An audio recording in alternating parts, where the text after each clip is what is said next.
अहले ताबीर बयान करते हैं कि जो शख्स ख्वाब में दिरहम देखे दलील है कि नेक बात सुनेगा या हक़ ताला की तस्बीह कहेगा, और अगर देखे कि दिरहम सफ़ेद है तो इसकी तावील निहायत अच्छी है। अगर दिरहम सियाह है और इसी नक्श व सूरत पर है तो जंग और झगड़े पर दलील है। और बाद अहले ताबीर ने बयान किया, अगर देखे कि इसने छोटा दिरहम पाया है तो छोटे फ़र्जंद पर दलील है, और अगर देखे कि इससे दिरहम ज़ाय हुआ है या किसी ने चुराया है, दलील है कि छोटे फ़र्जंद से इसके दिल पर बोझ आएगा।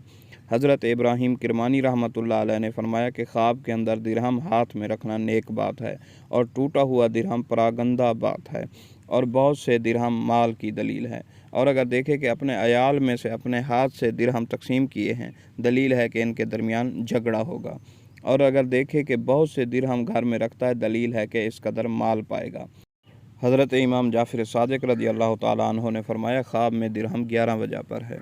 नंबर 1 दुरुस्त बातें, नंबर 2 मुराद का पाना, विलायत, माल जमा, दोस्त, फ़र्जंद, फितना, फ़िराक़ी रोज़ी, अमन, दिरहम पाना, ख़ास कर अगर साहिब ख्वाब पारसा है, और अगर पारसा नहीं है तो फ़र्जंदों की ज़हमत और गम व अंदोह पर दलील है। लेकिन टूटा हुआ दिरहम ख्वाब में देखना 4 वजह पर है। नंबर 1 बुरी बात, नंबर 2 जंग और झगड़ा, नंबर 3 कैदोबंद, नंबर 4 गुफ्तगू।